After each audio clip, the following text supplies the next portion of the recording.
Lance-flammes, chaussures interdites, poursuite avec la police. Les joueurs de la NBA sont sanctionnés pour toutes sortes de raisons, avec des amendes allant de 100 $ jusqu'à 19 millions de dollars, et toutes les autres sommes entre les deux.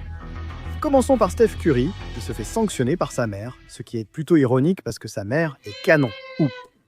Bref, elle a mis en place une amende pour aider Steph à mieux contrôler le ballon, parce qu'il avait du mal avec les pertes de balles au début de sa carrière. Elle l'a littéralement vu perdre des balles qui ont coûté un championnat. Et ça, c'est sa 4e perte de balle. Il aurait eu 4 pertes de balles, mais franchement, on aurait dit 10. Maman Curry a établi un accord. Si Steph commettait plus de 3 pertes de balles, il devait en assumer les conséquences. Steph a reconnu que sa seule crainte sur le terrain était d'en faire trop, car il avait un pari avec sa mère impliquant de l'argent. Si c'était le cas, elle venait se servir dans ses poches. Voilà pourquoi les pertes de balles étaient toujours son premier sujet après les matchs. J'ai eu trop de pertes de balles. Aujourd'hui, il fait moins d'erreurs car chaque perte de balle lui valait une amende de 100 $ infligée par sa mère. Mais LeBron a été encore plus sanctionné à cause de voitures.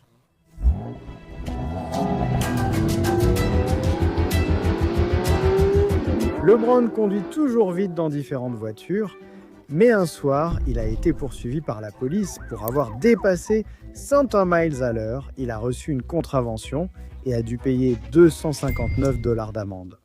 Mais Lonzo Ball n'a pas seulement payé une amende 10 fois plus chère, il s'est aussi fait arnaquer par une joueuse Women's National Basketball Association. As-tu payé mon amende? Oui, mais Sais-tu combien était réellement mon amende? qu'est-ce que tu veux dire? Cela vient d'un match où Angel Reese, en tentant un rebond, a écopé d'une faute légère. Ensuite, elle a fait un geste vers l'arbitre, a probablement dit quelque chose de fou, pris une double technique, expulsé du match, puis sanctionné d'une amende. Lonzo a tweeté « L'arbitre qui a expulsé Angel est nul, tu sais qui tu es, garde ton argent Angel, je m'occupe de toi ». Bien qu'elle ait feint la gratitude, en réalité, elle l'a arnaqué. As-tu payé mon amende? Tu connais l'histoire? Tu m'as donné 2000 $, alors que mon amende était bien moindre. C'était seulement 200 $. Sérieusement? J'apprécie ça. C'était une remarque nulle. J'étais à ce match, mon tout premier de la Women's National Basketball Association. Remarque folle et horrible. Voilà la Women's National Basketball Association. Mais est-ce que tu as pu faire appel? Oui, mais je n'ai pas récupéré mon argent. Je ne sais pas comment. C'est nul. Je ne comprends pas comment Alonso fait le malin après s'être fait arnaquer de 2000 €, mais franchement, ça ne m'étonne pas qu'il se fasse avoir par une fille ici. Je n'aurais jamais pensé que Michael Jordan se ferait exprès infliger des milliers d'euros d'amende juste pour promouvoir ses chaussures les plus folles. Ses premières Air Jordan étaient incroyables, mec. Elles étaient rouges et noires, et on voit même des fresques d'elles sur des immeubles. Aujourd'hui, des publicités les mettent en avant avec de grands basketteurs et célébrités. Quand Jordan a eu une statue avec ses baskets, leur chaleur a été figée dans le béton comme une punition. Parce qu'à l'époque où Jordan jouait, les règles de la NBA disaient que les chaussures de tous les joueurs devaient être blanches à 51%. Ce qui, à moins d'être aveugle, était clairement loin d'être le cas pour les siennes. Donc, même si une lettre a été envoyée à Jordan pour l'informer que les chaussures doivent être interdites, et que s'il les portait lors d'un match, il serait condamné à une amende de plusieurs milliers de dollars à chaque fois, Jordan s'en fichait complètement de ce que disaient les autres, que ce soit la NBA ou même un humoriste qui se moquait de ses chaussures. D'abord parce qu'elles sont moches. Attends une minute, tu n'as pas aidé à les concevoir? Les chaussures, pas la couleur. Ah, pas la couleur, d'accord. Mais qu'est-ce qui ne va pas avec la couleur? Quelles règles on a enfreintes ici? Eh bien, il n'y a pas de blanc dedans. Eh bien, la NBA non plus. Jordan a continué à porter ses chaussures malgré l'interdiction de la NBA, les rendant encore plus populaires. J'ai acheté plusieurs Jordan 1 pour le soutenir, sachant qu'il était sanctionné de 5000 $ à chaque match, mais LeBron a été 3 fois plus sanctionné pour un acte aussi inapproprié. Une légende de la NBA s'est énervée. Je ne parle pas du moment où LeBron est entré torse nu et qu'Isaiah Thomas voulait qu'il soit sanctionné par la NBA pour avoir montré ses tétons. Adam Silver, si tu veux sanctionner, sanctionne ça. Mets une amende là-dessus. LeBron a encore fait quelque chose en match concernant Kareem Abdul-Jabbar. Après son 3 points décisif, LeBron a couru sur le terrain en se tenant l'entrejambe, imitant la danse déjà faite par Kobe, Klay, Fred VanVleet et d'autres, qui avaient toujours entraîné une amende. LeBron a aussi écopé d'une amende et la célébration est devenue l'une de mes miniatures les plus drôles, visible seulement par les abonnés, alors abonne-toi. La célébration de LeBron a aussi agacé Karim. La semaine dernière, LeBron a été sanctionné d'une amende de 15 000 $ pour avoir fait la danse des grosses couilles après la victoire des Lakers contre les Pistons. LeBron a été sanctionné de 15 000 $ pour avoir fait la danse des grosses couilles après la victoire des Lakers contre les Pistons. Ça n'a aucun sens. Les GOATs ne dansent pas. Tu sais, je pense que le vieux avait la NBA de son côté. LeBron a eu une amende de 15 000 $ pour avoir eu de grosses couilles. Pourtant, d'autres joueurs NBA ont déjà reçu 25 000 $ d'amende pour pire. Par exemple, Jaylen Brown a dunké, fixé son adversaire et fait un geste de gorge tranché. Même si Twitter a aimé, la NBA a déjà sanctionné des légendes comme Kevin Durant et D-Wade pour ce geste. Alors quand Jalen a été interrogé pour savoir s'il s'attendait à une amende, tout ce qu'il a pu dire c'est « Et il avait raison, la NBA l'a lourdement sanctionné pour son geste, avec une amende aussi élevée que celle infligée à Nikola Jokic après sa dispute avec un milliardaire. » Jokic est allé récupérer un ballon perdu dans la foule quand, sorti de nulle part, on l'a vu arracher le ballon et donner un coup de coude à un fan qui est retombé sur son siège. Mais ce n'était pas n'importe quel fan, c'était le propriétaire des Suns, qui non seulement a exagéré pendant l'incident, mais en plus, ce type vaut 10 milliards de dollars. Sachant 2 ou 3 choses sur l'argent, même s'il a tweeté qu'il ne voulait pas que Jokic perde de l'argent avec une sanction, Jokic espérait quand même que ce type soit expulsé. Je crois qu'il doit être expulsé s'il influence le match. Dommage que la NBA n'ait tenu compte ni de l'un ni de l'autre. Ils ont affirmé que Jokic avait eu un contact inapproprié avec un spectateur. Je comprends donc pourquoi Jokic a aussi écopé d'une amende de 25 000 $. Je n'aurais jamais imaginé qu'une montre aussi folle ferait perdre autant à une légende NBA. C'est la Rolex Datejust de Jason Terry, recouverte de 23 carats de diamants partout et qui ressemble presque à la mienne. Ken Anoxé. Il a emprunté cette montre à un célèbre bijoutier pour que ses diamants brillent en boîte de nuit. Mais je ne sais pas si Terry l'aimait ou s'il l'a perdu, parce qu'au lieu de rendre la montre, il a non seulement dit au bijoutier qu'il voulait l'acheter, mais il lui a aussi envoyé un message pour demander ses coordonnées bancaires afin de lui virer l'argent qu'il devait, jusqu'à ce qu'il ignore complètement les messages du bijoutier à propos de l'argent jamais reçu. Alors le bijoutier lui a donné 30 jours pour la rendre ou payer. Comme rien de cela n'est arrivé, il a rompu le contrat, poussant le bijoutier à le poursuivre pour les 25 000 $ dus. Mince. Mais je n'aurais jamais pensé qu'une montre en diamant vaudrait moins cher qu'un téléphone pour lequel ce prochain joueur NBA a été sanctionné. On aurait pu penser que ce téléphone était en or ou serti de pierres précieuses. Mais non, tout est arrivé car un joueur a été ridiculisé par un fan. Yusuf Nurkic, jetant le téléphone du fan, a envahi mon fil d'actu. Certains disaient qu'ils auraient frappé Nurkic ou jeté sa chaîne et que ça serait devenu un mème. Plus tard, on a appris que le fan l'avait insulté en parlant mal de sa mère et de sa grand-mère décédée. C'est fou, et bien que les coéquipiers de Nurkic aient dit que le fan devait être puni, rien ne lui est arrivé, ni à son frère qui l'encourageait. Au lieu de ça, la situation de Nurkic a fait la une parce qu'endommager la propriété d'un fan lui a valu une amende de 40 000 $. Anthony Edwards a écopé d'une amende plus lourde pour avoir dit à un fan que son était drôle. Il a reçu 200 millions de dollars. Il a reçu 300 millions de dollars. Mon sexe est plus gros que le tien. Oh mon Dieu! Et évidemment, la NBA n'allait pas laisser passer ça. Ils lui ont infligé une amende de 50 000 $ pour ça. Mais Ja Morant n'a pas seulement reçu une amende bien plus élevée. Ce qu'il a fait était illégal. Jimmy Butler a acheté un manoir, ce qui lui a valu une amende de 250 000 $. Un joueur a même été sanctionné pour avoir disparu, et bien plus encore. YouTube, s'il vous plaît, ne me démonétisez pas. Aucune arme dans cette section n'est réelle. Je répète, aucune arme n'est réelle. Tout cela est généré par l'intelligence artificielle, ce ne sont que des accessoires, d'accord? Vous voyez, Ja posséder une arme n'était pas illégal. Le fait de faire semblant de la porter dans une arène NBA, c'était ça qui était illégal. Lors d'un match, Ja a simulé pointer une arme vers les joueurs des Warriors. À cause de son passé, il ne devrait pas faire ça. Mais même les suggestions de Shaq ou un avertissement de la NBA n'allaient pas arrêter Ja. Parce qu'après que de fausses images générées par l'intelligence artificielle de lui avec des armes sur le terrain aient été créées, ce qui, comme je l'ai dit, YouTube, est faux. C'est faux. Lors de son prochain match, Ja a marqué un panier décisif et a mimé un tir vers ses adversaires en courant. Après que la NBA a constaté qu'il avait ignoré l'avertissement, elle lui a infligé une amende de 75 000 $, puis il a commencé à lancer des grenades dans la foule. Donc honnêtement, j'attends juste qu'il sorte une célébration de missiles Predator ou qu'il court sur le terrain avec un lance-flamme, grâce. Mais Derrick Rose a été beaucoup plus lourdement sanctionné quand il a complètement disparu. Sorti de nulle part, les Knicks tweetent de soudain. Brandon Jennings commence ce soir. Rose est absent. Ils ont fini par jouer tout le match sans qu'il soit nulle part. Ni sur le banc, ni dans le vestiaire, nulle part. Comme personne ne joignait Rose, la situation est devenue si préoccupante que certains pensaient qu'il était peut-être mort. Un coéquipier a dit aux journalistes avoir parlé à Rose et que tout allait bien. Rose a ensuite révélé ce qui s'était passé. Pourquoi n'as-tu pas appelé les Knicks, Derek, pour leur dire que tu Ne serai pas au match. Je devais juste rejoindre ma famille et je leur ai présenté mes excuses plus tôt en leur faisant savoir que cela ne se reproduirait plus jamais. Même avec une excuse, les Knicks ignoraient sa raison, car manquer un événement d'équipe sans prévenir allait à l'encontre des règles NBA et lui a coûté 200 000 $. Mince, mec. Mais Jimmy Butler a écopé d'une amende plus lourde à cause d'un manoir. Bienvenue dans la maison.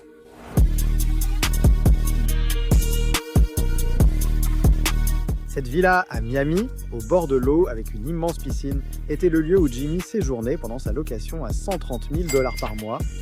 Oh, il y a des roses. Des rapports ont révélé que la maison avait valu à Jimmy un procès, le propriétaire affirmant qu'il était resté au-delà de la période payée. Il a causé plus de 100 000 $ de dommages aux cloisons sèches, au sol, aux portes d'ascenseur et aux équipements de la piscine. Donc Jimmy s'est retrouvé partout dans les médias à cause de ça. Cette situation lui a finalement valu un procès de plus de 257 000 $. Voilà pourquoi les Lakers ont été sanctionnés d'une amende 2 fois plus élevée pour avoir tenté de contourner les règles et de créer une nouvelle super équipe. Maintenant, attends un peu. Je ne leur en veux pas. Voyez le 5 de départ des Lakers, il semblait vraiment nul. Les rapports ont montré que les Lakers voulaient signer LeBron et aussi Paul George, autre grande star NBA. Les gens ont vite su que Paul soutenait les Lakers depuis l'enfance et était impatient de faire des montages de lui en maillot de l'équipe. Même les émissions sportives adoraient imaginer à quoi ressembleraient les nouveaux Lakers avec lui et LeBron ensemble. Aimerais-tu être dans la même équipe que LeBron ? Oui, je suis avec LeBron à chaque All-Star. À chaque All-Star auquel j'ai participé, j'ai été dans l'équipe de LeBron. Et vous semblez bien fonctionner ensemble, non ? Vous jouez bien ensemble. Je veux dire, on a un bilan perdant, mais j'aime jouer avec lui. Écoute, toi, Lonzo, Kuzma et LeBron, fais-moi juste un clin d'œil si c'est possible. Cligne juste des yeux pour moi. Quand Paul a reconnu vouloir rejoindre LeBron, le président des Lakers, Magic Johnson, a déclaré en direct à la télévision quelque chose de contraire aux règles NBA. Par exemple, si tu es en vacances et que tu croises Paul George, tu ne peux pas lui parler ? Non, on ne se dit pas bonjour alors qu'on se connaît. Je vois. Je ne peux juste pas dire « Hey, je veux que tu viennes aux Lakers », même si je vais faire un clin d'œil comme ça. Tu sais ce que ça veut dire?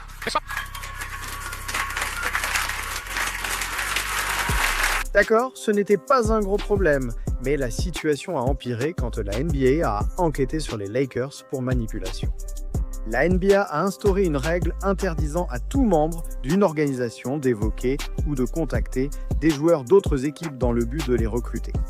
Et une fois qu'ils ont vraiment découvert que les Lakers avaient aussi rédigé toute une proposition pour recruter Paul, la situation illégale leur a valu une amende de plus d'1,5 million de $. Mais les actes de Draymond Green lui ont coûté plus d'1 million de $ d'amende. Entre dire des choses méchantes aux arbitres, faire des doigts d'honneur aux fans et donner un coup dans les parties intimes d'un joueur, ce qui lui a valu à chaque fois une amende de 25 000 $, il y a aussi eu une nuit où il pensait que les arbitres n'accordaient pas de faute à son équipe, alors il a tweeté Team Donaghy, les initiales d'un arbitre connu pour avoir truqué des matchs dans le passé. Pour avoir critiqué les arbitres, la NBA lui a infligé une amende de 35 000 $. Draymond était aussi en direct à la télévision où il a enfreint les règles de la NBA. C'est bien de voir Book et Phoenix bien jouer, mais il faut sortir Book de Phoenix. Je veux que mon gars joue où il peut toujours exceller au basket et gagner, car c'est ce type de joueur. Peut-être. Même si je suis d'accord, la NBA pensait qu'il recrutait Booker, ce qui violait leurs règles de tampering. Ces propos lui ont valu une amende de 50 000 $ et les Suns s'en sont moqués en déclarant avoir 50 000 raisons d'aimer Booker. Mais toutes ces amendes réunies n'étaient même pas proches de sa plus coûteuse. Parce que pendant un match, quand Draymond a littéralement piétiné l'estomac de Sabonis, c'était tellement fou que sa taille a été transformée en montage de jeux vidéo. Pour avoir fait ça, il a été suspendu un match et a perdu l'argent qu'il aurait gagné, soit 150 000 $. Le montant d'argent que nous devons payer en amende pour des choses que nous faisons et qui n'arrivent pas dans le monde de l'entreprise. C'est fou que l'homme soit énervé pour les amendes, alors que peu après, Draymond mettait un adulte dans une prise d'étranglement. La NBA ne veut pas de bagarre, donc Draymond a été suspendu 5 matchs sans salaire, soit 750 000 $. Ces bagarres expliquent aussi pourquoi certains fans pensent qu'une centaine de Draymond pourrait battre un gorille, et pourquoi ces amendes dépassent 1 million de $. Un autre joueur a perdu bien plus d'argent après avoir été surpris avec un objet interdit. La nouvelle est tombée de façon inattendue que Bobby Portis, parmi tous les joueurs, était suspendu pour 25 matchs. Il a été contrôlé positif au tramadol, qu'il a pris par erreur à cause de noms similaires. Cette substance, interdite en NBA, est très addictive. Il envisageait de prendre Toradol, un médicament approuvé contre la douleur et l'inflammation. Donc littéralement, tout le monde pouvait voir à quel point ces deux noms sont faciles à confondre et comment tout cela aurait simplement pu être une erreur. Ah, c'est incroyablement triste pour lui parce que c'est vraiment un bon gars. Je crois Bobby, je l'aime bien, c'est un bon gars. C'est juste dommage. La NBA n'a pas tenu compte des sentiments des gens et a suspendu Bobby sans salaire, lui faisant perdre 2,8 millions de dollars. Mais d'autres amendes de Jimmy Butler lui ont coûté bien plus et l'ont amené à troller son équipe. Après avoir presque demandé un transfert et quitté l'entraînement plus tôt, Jimmy a été suspendu 7 matchs par le Heat pour conduite préjudiciable à l'équipe. De retour, Jimmy a trollé le Heat en portant les couleurs des équipes où il voulait être transféré. Le gars a porté des chaussures aux couleurs exactes des Suns pendant un match. Il a ensuite teint ses cheveux en rouge pour les Rockets, bleu pour les Mavericks, vert pour les Celtics et blond pour les Warriors. Après les avoir provoqués, le Heat l'a suspendu à nouveau pour avoir aussi manqué un vol de l'équipe. Ils l'ont donc suspendu une 3e fois, sans date de retour. C'est alors que Jimmy a intensifié la provocation avec des mèmes. Ensuite, il a publié des extraits où sa carte était refusée, comme s'il n'avait pas d'argent. Votre carte ne fonctionne pas car vous êtes sans emploi, désolé. M'en s'agissait ainsi car la Ligue a retenu les 336 000 $ qu'il aurait dû toucher par match suspendu, soit 5,6 millions au total, ce qui lui a fait perdre de l'argent. Mais c'est plus de 3 fois moins cher que les amendes qu'un propriétaire de la NBA a reçues, ce qui l'a forcé à vendre l'équipe.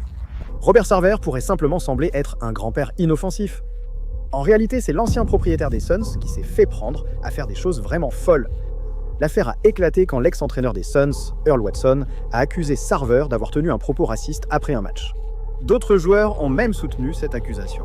Tu as dit que tu traitais ce type de raciste depuis 12 ans déjà. J'ai déjà vu la main de ce type. D'accord, montre-moi ce que tu as vu.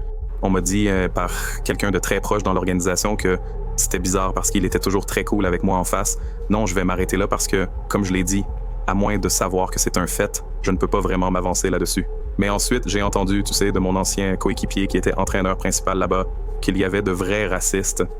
Et une fois que tout le monde a entendu parler de ça, Sarver a immédiatement publié un communiqué disant qu'il n'a jamais traité une personne ou un groupe de personnes d'OEA de cette façon. Malheureusement pour lui, ce n'était pas la seule accusation. Des femmes qui travaillaient là-bas ont dit qu'elles étaient souvent confrontées à des situations inconfortables. Un rapport affirme qu'il a dit à une employée enceinte qu'elle ne pourrait plus faire son travail après sa maternité. Quelqu'un a dit que Sarver avait montré une photo de sa femme en bikini, rendant tout le monde mal à l'aise. Tout cela a forcé la NBA à enquêter sur lui, et ils ont découvert qu'il était raciste et qu'il avait eu de nombreux incidents hostiles au cours de ses près de 2 décennies en tant que propriétaire. Il n'a pas seulement été suspendu 1 an et condamné à 10 millions de dollars d'amende. Sarver a dû vendre l'équipe. Mais les amendes les plus chères de l'histoire de la NBA ne viennent pas seulement de Ben Simmons. Ils lui ont fait établir un record NBA que personne ne veut battre. Tu vois, quand Ben jouait pour les Cheaters, enfin les Sixers, on aurait dit que tout le monde le détestait. Lui en voulait. Après sa performance lors du match 7, où il a joué tout le match, marqué seulement 5 points et refusé un dunk ouvert alors que le match se jouait. Mans se faisait ridiculiser comme jamais pour avoir contribué à sa défaite. Échanger Ben Simmons. Mais après toute cette histoire, Ben n'a plus jamais été le même. Il est devenu viral en exigeant un échange et a cessé de venir au camp et aux matchs de pré-saison, poussant les 76ers à évoquer une rupture de contrat. Cela signifiait qu'il retenait les 360 000 $ qu'il devait toucher par match à chaque fois qu'il ne jouait pas. Et après avoir été absent littéralement pour le reste de la saison, Ben a peut-être accumulé la plus grosse amende de l'histoire de la NBA, soit 19 millions. Mais ce n'est même pas aussi cher que les toilettes de ce Warrior, le nouveau jet privé de Steph Curry ou ces putains de super cartes dans cette vidéo. Ne fais pas que regarder cet homme, tu peux cliquer. Il y a une option, regarde juste 1 seconde ici. C'est vraiment dans cette vidéo, clique simplement.